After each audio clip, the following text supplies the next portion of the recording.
మంచిర్యాల జిల్లా కేంద్రంలోని మంత్రి వివేక్ ఇంటిని అంగన్వాడీ టీచర్లు హెల్పర్లు ముట్టడించారు.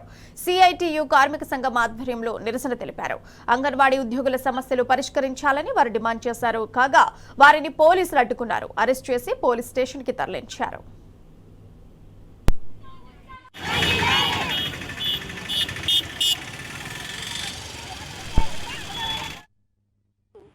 స్టేట్ లెవెల్లో మొత్తం అంగన్వాడీ కేంద్రాలన్నీ బంద్ పెట్టి మేము రోడ్ల మీదకి రావడం జరిగింది. ప్రభుత్వము మేము సానుకూలంగా మంత్రులకు మా వాయిస్ వినిపించాలని మేము ఇక్కడి వరకు వస్తే మరి మంత్రి గారు కానీ అదే రాజకీయ నాయకులు కానీ మరి ప్రభుత్వం కానీ మహిళలని చూడకుండా ఎక్కడికక్కడ ఈడ్చుకు వెళ్ళి అరెస్టులు చేయడం మేము ఇది అంగన్వాడీ యూనియన్గా మేము ఖండిస్తూ ఉన్నాము. అలాగే సిఐటి నాయకులను కూడా ప్రొద్దున నుండే అరెస్టులు చేయడం జరిగింది.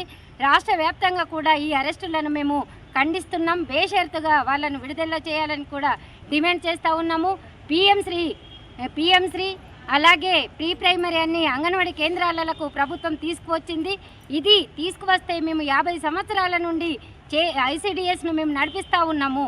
ఈ పిఎం శ్రీ కనుక అంగన్వాడీ కేంద్రాలలో నిర్వహించాలి. కేవలం ఇది అంగన్వాడీ ఉద్యోగుల కోసం కాదు, ఐసిడిఎస్ని రక్షించుకునే భాగంలో మేము ఈరోజు రోడ్ల మీదకి వచ్చాము. అంగన్వాడీ కేంద్రాలలో ప్రీ స్కూల్ లేకపోతే అసలు అంగన్వాడీ కేంద్రాలు నిర్వీర్యమయ్యే పరిస్థితి ఉంటుంది. అలాగే ఐసిడిఎస్ ప్రైవేటీకరణ అయ్యే పరిస్థితి ఉంది. కాబట్టి లక్షలాది మంది గర్భిణీలు, తల్లులు అలాగే పిల్లలు కూడా నష్టపోయే అవకాశం ఉంది. కాబట్టి ఇది ప్రభుత్వం వెంటనే అంగన్వాడీ కేంద్రాలలోనే ఈ ఇంగ్లీష్ మీడియంని నిర్వహించాలని మేము డిమాండ్ చేస్తూ ఉన్నాము.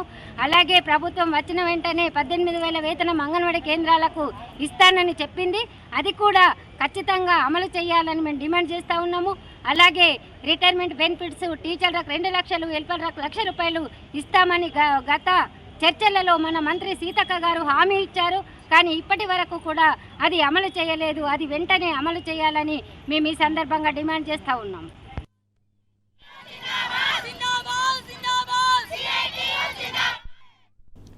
అంగన్వాడీల ముట్టడికి సంబంధించి మరింత సమాచారం మా ప్రతినిధి ఉమేష్ ఫోన్ లైన్ ద్వారా అందిస్తారు.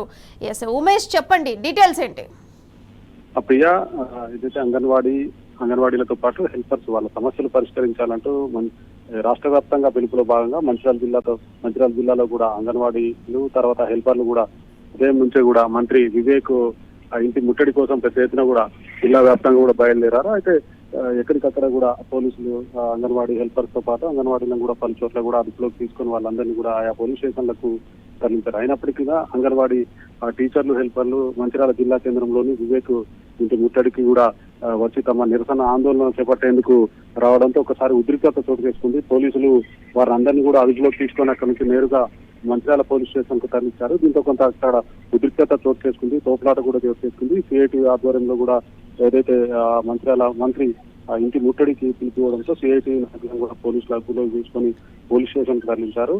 రాష్ట్ర ప్రభుత్వం ఎన్నికల్లో హామీ ఇచ్చిన విధంగా తమ సమస్యలు పరిష్కరించాలంటూ అంగన్వాడీ కేంద్రాలను ఐసిడిఎస్ ను నిర్వీర్యం చేసే విధంగా ఇవాళ రాష్ట్ర ప్రభుత్వం ఏదైతే ఈ స్కూల్స్ అనే విధానాన్ని తీసుకొచ్చి అంగన్వాడీ హెల్పర్లను అలాగే అంగన్వాడీ టీచర్లను కూడా ఐసిడిఎస్ ను కూడా నిర్వీర్యం చేసే ప్రయత్నం చేస్తా ఉన్నదని, అలాగే ఏదైతే మంత్రి సీతక్కతో జరిపిన చర్చల్లో కూడా తమ జీతాలు కూడా 18,000కు పెంచాలని, అలాగే అంగన్వాడీ హెల్పర్లకు సంబంధించి ఆ తర్వాత అంగన్వాడీ టీచర్లకు సంబంధించి రాష్ట్ర ప్రభుత్వం ఇచ్చిన హామీలన్నిటి కూడా నెరవేర్చాలంటూ వాళ్ళంతా కూడా డిమాండ్ చేశారు. ప్రధానంగా వాళ్ళ రాష్ట్ర ప్రభుత్వం ఐసిడిఎస్ ను ఏదైతే నిర్వీర్యం చేసే కుట్రలను తాము తిప్పి కొడతామంటున్నాయి. అలాగే ఆ జిల్లాలో ఏదైతే అటు రాష్ట్ర వ్యాప్తంగా జిల్లా వ్యాప్తంగా కూడా అక్రమంగా అరెస్ట్ చేసిన పోలీసులు అరెస్ట్ చేసిన అంగన్వాడీ టీచర్లను అలాగే హెల్పర్లను సిఐటి నాయకులను కూడా వెంటనే బేషరతుగా విడుదల చేయాలంటూ వాళ్ళు డిమాండ్ చేశారు. Priya, right Umesh, thank you.